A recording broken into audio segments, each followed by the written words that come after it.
Bonjour à tous et bienvenue pour l'épisode numéro 79 de l'ALAM, le podcast qui parle d'art, de militantisme et d'entrepreneuriat. Moi c'est Louise, je suis photographe et vidéaste spécialisée dans le secteur culturel à Lyon et justement aujourd'hui je vous partage un nouvel épisode favori culturel. Je vais vous parler de spectacles, de podcasts, de livres et de séries que j'ai adorées. Donc on va commencer tout de suite et avant ça je vous rappelle toujours que l'ALAM est un tout petit podcast et que chaque like, chaque partage, chaque commentaire sera apprécié énormément et sera d'une grande aide pour la visibilité du podcast. C'est quand on a une petite communauté qu'elle a beaucoup d'impact. Alors n'hésitez vraiment pas à apporter votre petite pierre à l'édifice et à m'aider à le visibiliser. Ça me serait d'une grande aide et je vous en remercie. Merci à vous pour tout ça et je vous laisse tout de suite avec le podcast et je vous souhaite une très belle écoute.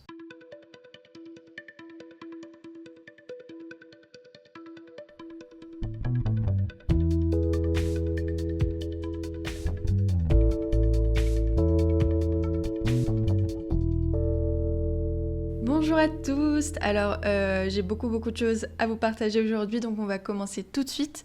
Je vais commencer par vous parler de spectacles, ça faisait longtemps que je vous en avais pas parlé. Je suis allée voir 2 spectacles que j'ai adorés ces derniers temps et qui en refont souvent, c'est des éditions différentes mais en tout cas vous allez le voir, c'est des personnes qui en font souvent donc vous pourrez aller les voir. On va commencer par un spectacle qui se déroule souvent en région Auvergne-Rhône-Alpes, et plus précisément à Lyon, mais qui tourne quand même. Pour les personnes d'autres villes, vous pouvez rester connectés.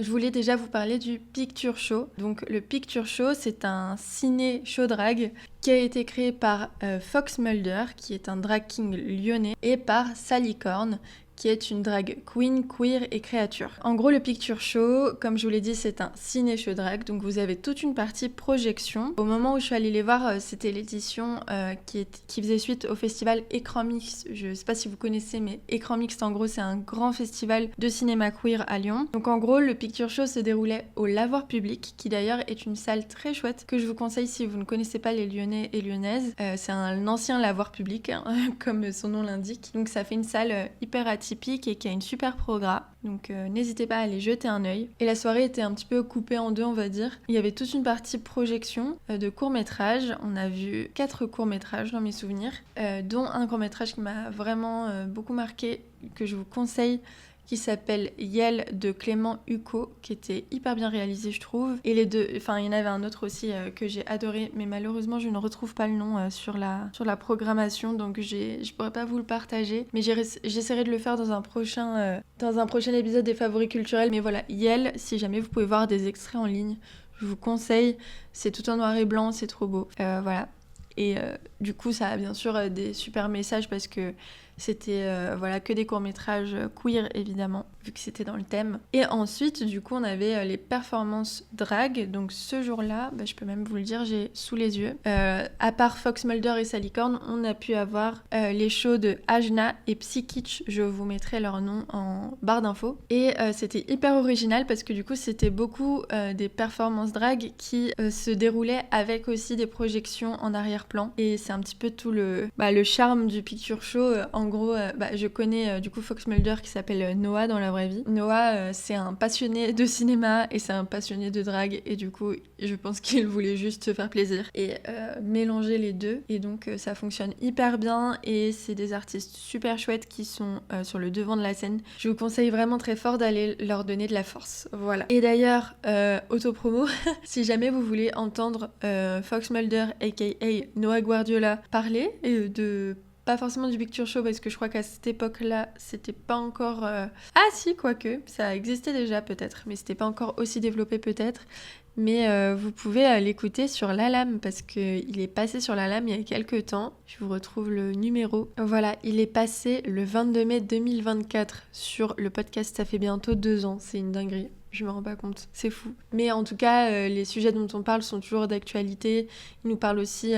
de l'importance des drag kings et de pourquoi il faut aussi les visibiliser, les mettre en avant parce que Les drag kings sont hyper invisibilisés sur la scène drag. Voilà, donc c'est l'épisode numéro 28 si jamais vous voulez aller voir sur le podcast. Donc dans l'épisode 73 que j'ai enregistré du coup là il y a pas longtemps, c'était l'épisode de janvier, j'ai eu le plaisir de pouvoir échanger avec Vénus de Mai, qui est une multi-performeuse / pole danseuse / prof de yoga, pole dance et de plein d'autres choses. Bon, encore une personne trop talentueuse quoi. En gros, à la fin du podcast qu'on avait enregistré ensemble, elle m'avait dit que le 14 février, à l'occasion de ses 30 ans, elle organisait une soirée avec le Club des Amours qu'elle a cofondé. En gros, c'est une organisation avec laquelle elle crée des shows drag, des cabarets, etc. Qu'elle organisait donc une soirée pour fêter ses 30 ans, une grosse soirée des amours. Et du coup, je suis allée à cette soirée-là et c'était incroyable. C'était au Hasard Ludique du coup. Donc en gros, pendant cette soirée, il y avait des DJ sets, il y avait les DJ sets de Cali Qualité, Pony Sirena Tropical. Il y avait des performances qui étaient incroyables, notamment de la Baphomet, incroyable, de Chris Mara qui est aussi incroyable. Moi, je vais arrêter de dire ça, mais à chaque fois, je suis choquée de leur performance. De Evgenia Vulvizova, j'espère que je l'ai bien dit. Il y a Vénus, évidemment, qui a performé aussi. Incroyable, encore une fois. J'ai été trop contente de voir ça sur scène. Il y avait aussi beaucoup d'échanges avec le public, plein de mini-jeux et tout. Ouais, je trouve que c'est des soirées qui font du bien, en fait, tout simplement. Tu te retrouves déjà à regarder des gens qui sont hyper talentueux. Enfin, pour moi, c'est autant des artistes accomplis que des sportifs et sportifs accomplis. Parce que c'est des performances qui demandent beaucoup en termes d'intensité, etc. Avec de la bonne musique, avec des gens chouettes. En vrai, les gens étaient très mimi. Et en plus, il y a des mini-jeux, des choses qui changent, quoi. Et je trouve que ça fait des soirées un peu originales qu'on n'a pas forcément l'habitude de faire tous les 4 matins. Et en plus, tout ça avec des valeurs qu'on aime bien. Donc, donc que demande le peuple? Si jamais, du coup, la des Amours, c'était à Paris et elles font souvent des choses à Paris. Donc... Voilà, comme ça, il y en a pour tout le monde. Il n'y a pas que les Lyonnais. Pour les soirées, je vous donne des spectacles parisiens aussi. Voilà, donc ça, c'était pour la partie spectacle. Je vais vous parler maintenant de podcasts. Il y a 2 podcasts dont j'aimerais vous parler. J'ai eu un peu de mal à retrouver des podcasts que j'aimais bien ces temps-ci et tout. Mais du coup, ceux-là m'ont un peu sauvée. C'était super. Je vais déjà vous parler du podcast qui s'appelle La voix des mots, écriture, créativité et émotion de Mauna Vigam. C'est un podcast où il y a déjà 104 épisodes, donc vous avez de quoi faire. Où Mauna, qui est du coup écrivaine, poétesse et aussi de romans, en fait tout simplement parle de son activité d'écrivaine et partage aussi ses réflexions sur le monde de l'édition, le monde du livre, sur les représentations qui y sont. Voilà, elle nous parle aussi d'expériences de racisme, de sexisme. Et je trouve que son podcast est hyper intéressant parce que ça offre une vision un petit peu complète entre les conseils d'écriture qu'elle donne et tous les vlogs. En fait, elle fait beaucoup de, entre guillemets, vlogs d'écriture, on va dire. Il y a plein de choses qu'elle nous raconte autour de ses problématiques quand elle écrit, autour de son processus créatif et tout. Donc rien que pour ça, c'est déjà hyper intéressant. Et en plus, du coup, elle donne son avis, ses critiques sur des choses qui se passent dans le secteur, etc. Ou elle revient sur des choses dans son parcours, etc. Enfin, voilà, il y a beaucoup de choses qui sont hyper intéressantes. C'est un peu aussi, je trouve, la continuité, mais encore plus poussée sur... son écriture à elle de son compte Instagram en fait, que je vous conseille aussi et d'ailleurs qui a bien fonctionné son compte Instagram là, elle a beaucoup de vues donc c'est trop bien que les choses qu'elle défend soient aussi mises en avant, mais je sais qu'elle est fatiguée, c'est ce qu'elle dit sur son compte Instagram, elle est aussi fatiguée de tout ça parce qu'il y a plein de... ça amène aussi du coup malheureusement beaucoup de gens qui sont juste racistes injustement et qui veulent pas entendre les choses qu'elle défend. Donc voilà, c'est le genre de créatrice je pense à qui il faut pas hésiter à envoyer de la force parce que juste elle le mérite. Moi je comprends pas comment elle fait tout ça. Elle écrit du coup des livres. À côté de ça, elle tient son podcast. À côté de ça, elle tient son compte Instagram où elle est hyper active.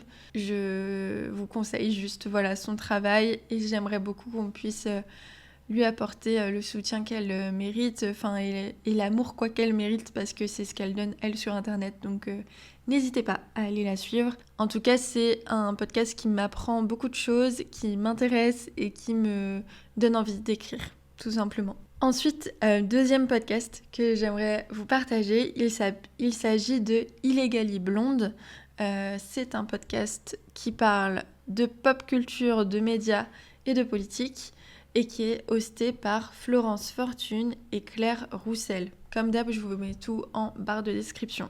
Alors pourquoi Illegally Blonde ? C'est un podcast que j'ai découvert il n'y a pas si longtemps, hein, vraiment, ça fait pas longtemps, mais je l'ai un peu binge-watché, j'ai écouté pas mal d'épisodes, et en fait, je trouve que juste il est très original. En fait, c'est un podcast qui aborde du coup... c'est ça, des thèmes de société, mais avec une vision politique. Donc voilà, moi c'est ce que j'aime bien.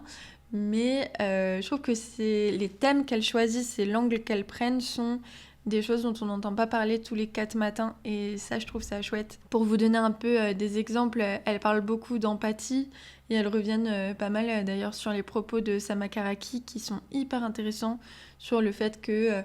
l'empathie c'est bien, mais sans action ça sert à rien, et que c'est pas grâce à l'empathie qu'on sauvera le monde. Enfin, c'est littéralement leur titre d'épisode. Elles reviennent aussi sur le pretty privilege, et ça je trouve que c'est trop important, parce qu'il y a même dans du coup nos cercles féministes, etc., des gens qui sont pas d'accord dessus, et du coup c'est hyper intéressant je trouve d'entendre parler de ça.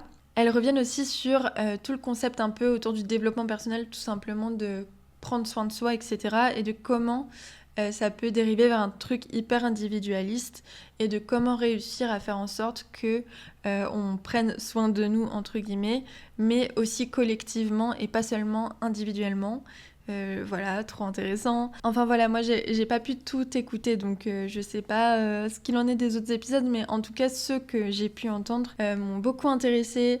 Je trouve qu'elles ont en plus des vécus différents, et du coup elles se répondent, et enfin ça rend le truc hyper cool, ça donne d'autres angles, et qu'elles prennent en compte pas mal de choses. Enfin voilà, moi ça me fait plaisir de les entendre, je trouve qu'elles sont assez complètes dans leurs réflexions, et que ça apporte vraiment un truc, quoi. Et puis c'est drôle, c'est frais, c'est agréable à suivre, c'est dynamique. Voilà, si vous avez du mal à vous concentrer, c'est des épisodes qui font 40 minutes, quoi, et qui sont hyper dynamiques à écouter. Enfin bref, je vous conseille. Moi, ça faisait longtemps que je cherchais des nouveaux podcasts qui parlent un peu politique, mais qui m'ennuient pas trop non plus. Et donc là, c'est pas le cas, c'est trop bien. Et je vous conseille de ouf. Et j'ai trop hâte qu'un nouvel épisode sorte. Voilà, donc ça c'était pour les podcasts. On va passer maintenant aux livres, et je vais commencer par une BD. Donc la BD dont je voulais vous parler, c'est une BD que j'ai achetée au musée de la BD en Belgique. D'ailleurs, si jamais vous ne connaissez pas, je suis allée à Bruxelles il y a pas longtemps, et on a du coup fait le musée de la BD. Alors il y a des trucs que j'ai plus aimé que d'autres, on va dire, dans le musée de la BD, mais voilà, j'adore voir des musées d'illustratrices. En plus, il y avait des gens que j'aime bien dedans. Et j'ai découvert beaucoup de noms, en fait, surtout dans la partie un peu comment construire une BD. Du coup, ils mettent pas mal de gens assez actuels, on va dire. Et je vous conseille, enfin voilà, ça c'était trop bien. Donc j'y ai acheté la BD Impénétrable de Alix Garin, dans laquelle elle nous parle de vaginisme. Je sais pas si vous savez ce que c'est le vaginisme, mais c'est un trouble qui touche énormément de femmes et de personnes qui détiennent un vagin, tout simplement. Et c'est en gros le vagin qui se contracte, on va dire, une contraction des muscles du vagin au moment de la pénétration. Donc soit ça empêche totalement la pénétration, soit partiellement et avec des douleurs, et ça peut être une fois de temps en temps, ou ça peut être à chaque fois, ou ça peut être voilà, ça peut être différent en fonction des personnes. Ça peut être causé par des problèmes biologiques, entre guillemets, enfin de santé, mais c'est aussi souvent causé par des soucis liés à l'anxiété, au mental, au traumatisme aussi. Voilà, donc c'est quelque chose qui touche beaucoup de personnes, et c'est quelque chose dont on ne parle jamais, et du coup c'est très énervant. C'est quelque chose qui peut provoquer une anxiété autour des rapports sexuels énorme, qui peut être, on peut avoir la honte, ça peut être très dur à vivre. alors qu'en fait, c'est quelque chose voilà, qui touche beaucoup de gens. C'est quelque chose aussi auquel peut-être les médecins sont pas hyper formés, et c'est ça que raconte Alix dans cette BD du coup. J'ai trouvé ça hyper intéressant déjà en termes de représentation, ça fait du bien de lire ça, de lire ce genre de parcours, et elle nous raconte aussi malheureusement du coup toute la complexité que ça a apporté dans sa vie. Ça a apporté vraiment beaucoup de questions, beaucoup de remises en question, beaucoup de problèmes dans son couple. Mais après, c'était pas à cause du vaginisme, c'était à cause de plein d'autres choses. Mais en tout cas, ça a mis la lumière sur beaucoup de problématiques qu'elle rencontrait dans la vie. Et aussi, son chemin pour en sortir a été compliqué parce qu'il y a eu beaucoup d'errances médicales. Elle s'est sentie très seule. Et elle a été accompagnée aussi bien par des psys que des médecins, etc. Et il y avait beaucoup d'incompréhension aussi de l'autre côté. Il y a des médecins qui prenaient pas du tout ça au sérieux ou qui comprenaient pas, etc. Et j'ai trouvé que c'était juste très intéressant d'avoir ce genre de récit et que c'était bien fait et tout. Après, il faut toujours garder en tête que c'est son parcours à elle et que ça veut pas dire que tous les parcours autour de comment soigner le vaginisme seront les mêmes. Voilà, mais juste ça fait du bien d'avoir une représentation de cette histoire-là. Et je vous conseille cette BD avec un trigger warning évidemment autour de tout ce qui est violence sexuelle, etc. Parce qu'il y a des scènes qui sont assez explicites, donc je préférais vous le dire. Ensuite, j'ai aussi lu Communion de Bell Hooks. Alors ça, c'est un essai politique. Bell Hooks, si vous connaissez pas, ça c'est son nom de plume, mais en gros son vrai nom c'est Gloria Jean Watkins. C'est une grande intellectuelle universitaire, mais aussi hyper militante américaine qui a apporté beaucoup de choses autour des luttes féministes et antiracistes, décoloniales, etc. C'est une des personnes qui a beaucoup apporté à tout ce qui est black feminism par exemple. Elle a beaucoup produit autour des rapports race, classe, genre, mais aussi sur tout ce qui est les questions de relations, de sexualité, d'histoire, d'art, de plein de choses. Vraiment, c'est une personne qui a produit énormément de livres aussi et que je vous conseille. Voilà, en ce moment, on s'échange pas mal de ses livres avec des potes. Et juste, c'est trop intéressant, quoi. Je pense que si vous voulez un petit peu réviser vos classiques, etc., c'est une des personnes à ne pas manquer, en tout cas. Moi, j'ai lu Communion, du coup, il y a pas longtemps, qui s'appelle aussi Aimer en féministe. Et c'est un livre que j'ai trouvé hyper intéressant par rapport à l'angle, en fait, qu'elle prenait.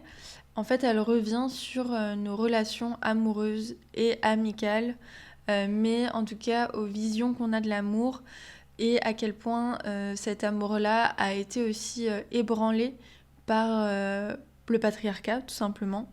Et comment aujourd'hui, suite à tous les chamboulements qu'ont opéré dans nos vies les mouvements féministes, comment réapprendre à aimer en fait. Moi, c'est un petit peu comme ça que je l'ai interprété. Comment réapprendre à s'aimer dans des relations hommes-femmes, par exemple, parce que c'est pas évident du tout. Comment le patriarcat s'est aussi émissé dans les relations entre deux femmes, comment le patriarcat s'est aussi émissé dans nos relations amicales, comment faire pour remettre l'amour au centre en fait de nos vies, parce que c'est vrai qu'on s'est aussi construite en tant que femme hyper indépendante pour combattre ce patriarcat-là, mais qu'on a quand même besoin d'amour quel qu'il soit, hein, quelle que soit la forme que prend cet amour. Voilà, elle remet un petit peu au centre les relations entre êtres humains et essaye de comprendre et de mettre des pistes de réflexion sur comment garder cette indépendance tout en renforçant nos liens. Et voilà, c'est ça que j'ai aimé dans son livre, et en plus elle partage aussi beaucoup d'elle. Pour le coup, elle nous parle beaucoup de sa vie personnelle, de ses relations passées. Et j'ai trouvé ça hyper intéressant. J'ai du mal à savoir quand il est sorti ce livre. C'est un livre qui date, si je me trompe pas, de 2002 à peu près. Donc voilà, c'est intéressant de voir qu'elle avait cette vision-là il y a déjà plus de 20 ans. Et voilà, enfin, je trouve qu'elle est hyper en avance. Quand je lis ses livres, j'ai l'impression qu'elle parle comme si on était aujourd'hui, quoi. Mais voilà, je vous conseille. Ensuite, je voulais vous partager un tout petit livre que j'aurais du mal à catégoriser parce que c'est un peu original, on va dire. C'est un petit livre que ma mère m'a offert à Noël qui s'appelle « Comment les chats nous apprennent à résister au fascisme » de Stewart Reynolds. Et c'est un tout petit truc qui fait 90 pages. Donc en gros, c'est un peu comme si on faisait une sorte d'essai politique. Alors attention, c'est pas un essai du tout, mais de façon hyper humoristique, ironique et tout. C'est un ensemble de conseils que Stewart Reynolds va nous faire en prenant l'exemple des chats. Donc, par exemple, le premier conseil, c'est « Soyez agile et imprévisible ». Et il va montrer comment les chats, eux, arrivent à résister au fascisme en étant agiles et imprévisibles. Et il nous dit de faire pareil. En gros, c'est un peu ça. Et du coup, voilà, il y a plein de conseils différents. Le deuxième, c'est quoi déjà ? Ne zappez jamais votre sieste. Renverser des objets en stratège. Mais j'aimerais bien vous lire des petits extraits parce que juste, c'est trop drôle. Pour vous dire, la toute première page, je vais vous la lire rapidement. Je cite « Les chats ne laissent jamais personne deviner où ils comptent aller et vous devriez faire de même. Le fascisme prospère sur le terreau du prévisible, alors semez le trouble. Bondissez de but en blanc sur un fauteuil avant de descendre les rideaux en rappel. Les chats sont les maîtres de l'imprévisible. Roulés en boule sur le canapé, ils respirent la sérénité. Mais l'instant d'après, vous les retrouverez juchés sur votre frigo. À vous juger, vous et vos choix existentiels. Vos choix sont déplorables et les chats le savent. Vous envisagez peut-être d'inverser les rôles et de les juger eux. Non, c'est impossible, imbécile, encore un mauvais choix. Leur secret, ils ne vous laissent jamais prévoir leur prochain coup. C'est une stratégie que nous pouvons tous appliquer, spécialement contre les fascistes, lesquels, on ne va pas se mentir, ne sont pas les ampoules les plus brillantes des lustres de Mar-a-Lago. Bref, fin de citation. Juste, c'est un livre hyper drôle, léger. Enfin voilà, moi je vous conseille ça. C'est trop le genre de livre que j'aimerais avoir dans mes toilettes de rêve plus tard. Mais pour l'instant, j'ai des toilettes trop petites pour mettre des livres dedans. Mais voilà, je vous conseille. Et c'est un petit cadeau qui peut être trop cool à faire à des potes. Voilà, ça se lit très rapidement et c'est juste très chouette. Je vous conseille. Et j'aimerais aussi vous conseiller, pareil pour les gens qui sont un peu en galère reprise panne de lecture, les livres de Freda McFadden. Bon, je pense que cette personne n'a pas besoin de pub parce que c'est la personne qui a écrit toutes les femmes de ménage, etc. Moi, du coup, j'ai lu les femmes de ménage, j'ai lu La Psy aussi. Et bah voilà, juste c'est des livres qui m'ont remis dans la lecture en fait. C'est pour ça que je voulais vous en parler. C'est que je pense que c'est pas des livres exceptionnels non plus. Enfin voilà, que c'est pas non plus. Si vous lisez tout le temps des polars, je pense que vous allez voir les trucs arriver à 50 000 lieues. C'est pas comme ça qu'on dit, mais vous avez compris. Et que du coup, ça va être un peu relou à lire. Et c'est aussi une écriture très simple et voilà. Mais je pense que si vous êtes en reprise de lecture ou que vous avez du mal à vous concentrer, enfin voilà, que vous lisez pas des polars tous les 4 matins et que vous voulez tenter, c'est une belle entrée dedans. Moi, il y a plein de retournements que j'avais pas vu venir. Il y en a plein d'autres que j'avais vu venir. Voilà, c'est très facile à lire en fait. Et du coup, moi qui ai du mal à me concentrer et tout, ça m'a grave redonné envie de lire et je trouve que c'est le principal. C'est pour ça que j'ai adoré ces livres, c'est que ça m'avait redonné l'envie de lire et moi j'ai trop envie de vous partager des choses qui font du bien. La vie elle est compliquée genre. Lisons des livres qui nous font du bien et ça m'avait fait du bien à lire. Donc voilà, moi j'ai lu Les femmes de ménage, La Psy, je vous conseille. Et quand je dis dans la même veine, c'est que pour moi c'était vraiment un peu le même style d'écriture et avec un peu le même style de scénario et tout. J'avais lu La librairie disparue de Evie Woods.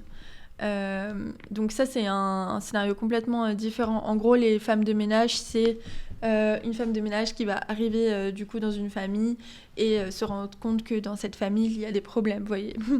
Et alors que là c'est un scénario complètement différent, c'est pas la même autrice hein, d'ailleurs. C'est qu'en gros, je pense que je vais vous lire, ce sera plus simple. C'est qu'en gros on va suivre 2 personnages principaux, une qui s'appelle Opaline et qui vit en 1921 et qui fuit, on va dire en gros, un mariage forcé et qui va se réfugier dans une librairie qu'elle va finir par tenir. Et on suit ensuite Martha, qui elle vient d'échapper à un mari violent et qui habite du coup dans notre réalité à nous, dans notre espace temporel. Et qui du coup va tenter de fuir son mari violent, c'est ça, habiter du coup et faire le ménage chez une dame qui va la recueillir. Et on va se rendre compte que ces 2 vies, finalement, vont finir par se croiser littéralement ou non, mais vous allez comprendre. Voilà, c'est un roman facile à lire aussi, qui m'a fait du bien à lire. Il y a peut-être un ou deux petits trucs que j'ai trouvé problématiques dedans, mais là je saurais plus vous dire quoi.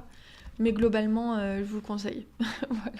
Et enfin, pour finir du coup sur les livres, j'aimerais vous parler de Au-delà de nos mots, tant que j'aimerais, de Maouna Vigam, encore une fois. Donc c'est la personne qui fait le podcast La Voix des mots, dont je vous parlais plus haut. Et donc là, c'est 2 recueils de poésie qu'elle a sortis et que j'ai lus.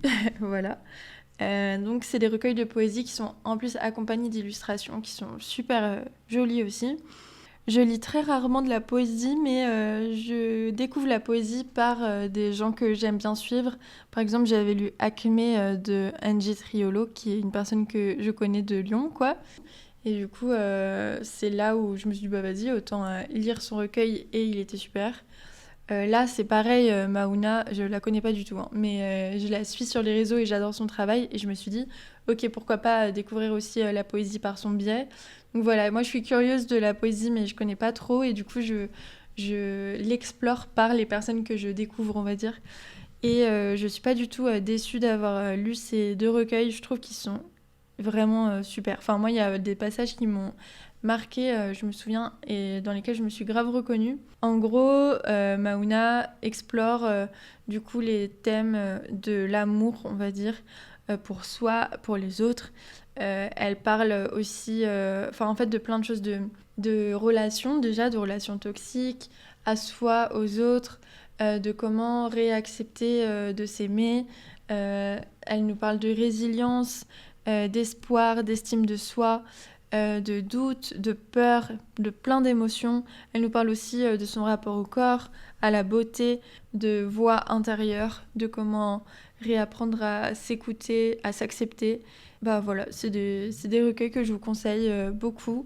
Et pareil, si vous n'êtes pas des grands habitués de la poésie, je pense que ça peut être un bon moyen de découvrir ça parce que c'est très agréable à lire. Il y a des illustrations très jolies aussi, donc ça peut être une bonne entrée en matière. Voilà.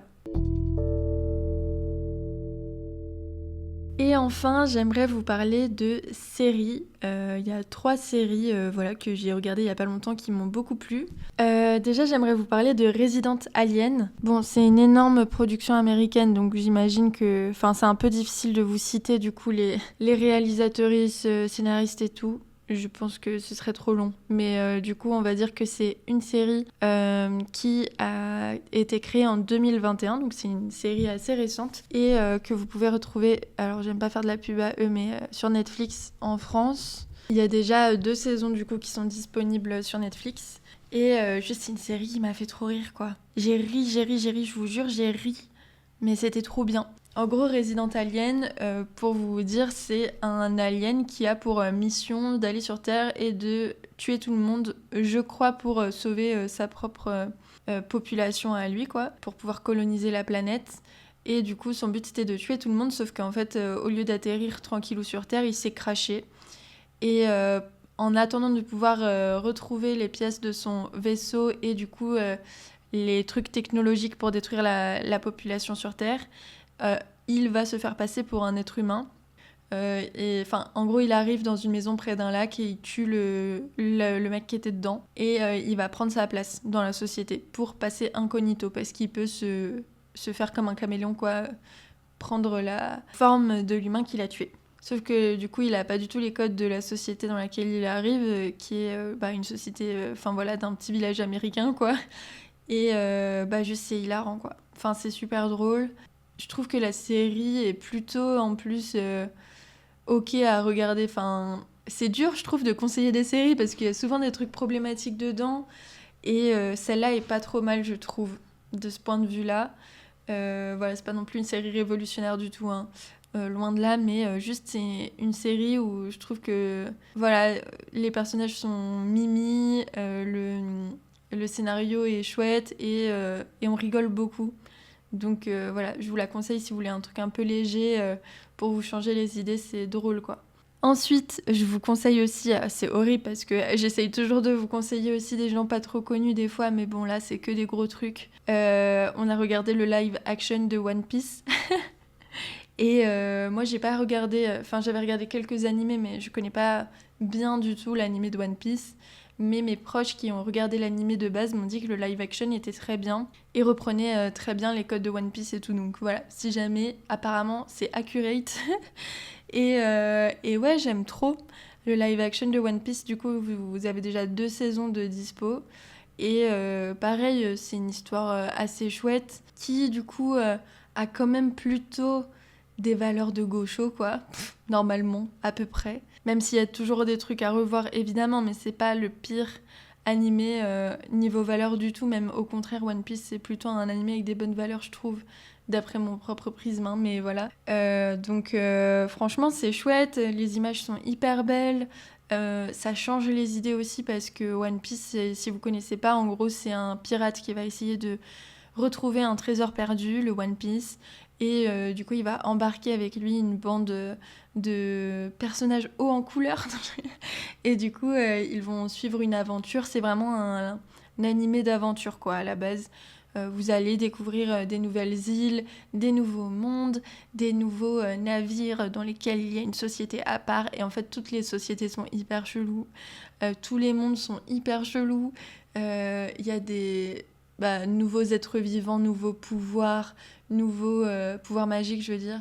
Nouvelles façons de faire société. Il y a des nouvelles plantes, des nouveaux animaux. Enfin, il y a tout le temps des trucs acadabrantesques. Genre là, dans la saison 2, à un moment, t'as des géants et il y a sur la même île des géants, des dinosaures et un gars qui vit dans une tasse. Enfin bon, you'll see, but c'est vraiment rigolo à regarder. Ça change les idées et c'est bien fait, quoi, je trouve. Je vous conseille. Et si vous n'avez pas regardé l'animé, vous comprenez tout de A à Z. Il n'y a absolument pas besoin d'avoir vu les 70 millions d'épisodes de l'animé pour voir ça, si jamais. Ça se suffit à soi-même, la série. Et enfin, dernière chose dont je voulais vous parler, c'est quelque chose qui est encore dispo. Et du coup, je vous conseille trop d'aller le voir parce que je pense que ce sera pas dispo encore plus de 1 ou 2 ans, à mon avis, même pas. C'est la série qui est sortie, je crois, l'année dernière, sur DJ Mehdi. Ah bah voilà, je suis allée voir, c'est dispo jusqu'en juillet de l'année prochaine. Donc, arrêtez de repousser trop parce qu'à un moment ce sera plus dispo sur internet. En gros, c'est la série donc sur DJ Mehdi et c'est disponible sur Arte TV pour le coup. Donc là, je suis contente de vous partager ça. Allez voir la série sur DJ Mehdi de Arte, enfin sur le site de Arte. C'est disponible, vous n'avez pas besoin d'avoir de compte même, hein. Genre vous pouvez la regarder en libre service comme ça, je sais pas si on dit ça comme ça, mais voilà. En gros, si vous connaissez pas DJ Mehdi, c'est un DJ qui était fan de rap à la base et qui a commencé à produire des instrus pour le rap. Il a commencé hyper jeune, vraiment dans son adolescence, il devait avoir 13 ans, un truc comme ça.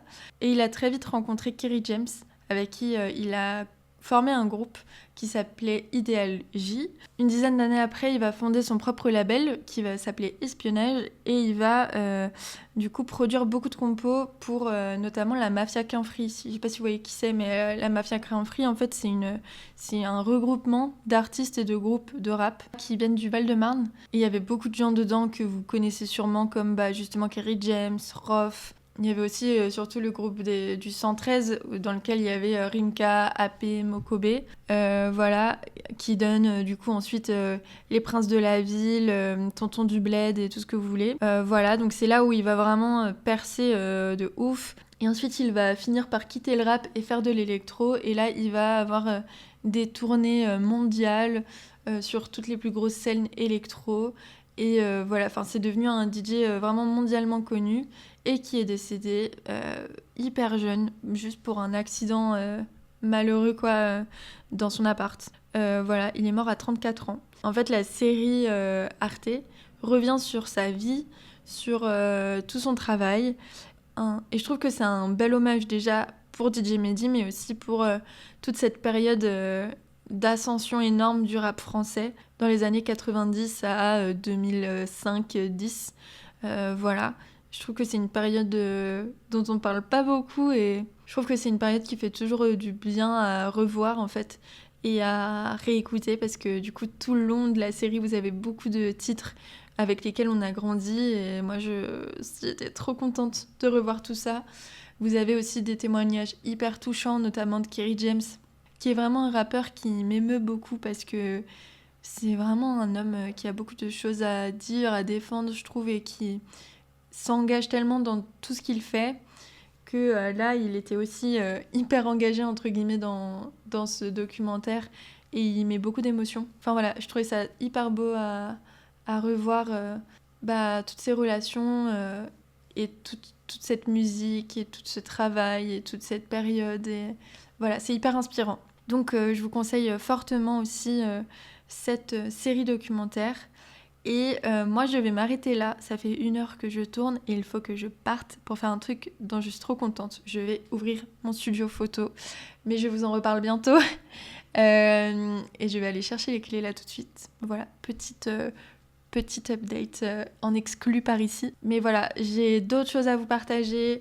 J'ai une grosse série de vidéos YouTube à vous partager. J'ai une grosse série de films et de musique, mais je vous en parle dans le prochain favori culturel. La musique, à chaque fois que je vous le dis, je vais vous en parler, mais je vous en parle pas. La prochaine fois, promis, je vous en parle. J'espère que cet épisode vous aura plu. J'espère qu'il y a des œuvres dont je vous ai parlé en général là, qui pourront vous plaire et vous donner envie de regarder ou lire, etc. N'hésitez pas à me partager vos favoris culturels aussi, je suis hyper preneuse de conseils. J'adore ce genre d'épisode parce que ça nous permet en fait d'aborder plein de thèmes différents dans un thème. Je sais pas si vous voyez ce que je veux dire, mais on a pu parler de drague, de rap, de vaginisme, de fascisme, de plein de choses. Enfin, je trouve ça cool de pouvoir parler de tout ça dans un seul épisode. Voilà, bref, merci beaucoup pour votre écoute. Si cet épisode vous a plu, n'hésitez pas à m'aider à visibiliser ce podcast, s'il vous plaît, je vous en supplie. Voilà, si vous en avez envie. Et sinon, dans tous les cas, moi, je vous retrouve avec grand plaisir dans 2 semaines pour un nouvel épisode. Et d'ici là, je vous souhaite plein de belles choses pour vos projets. Merci à vous et à bientôt.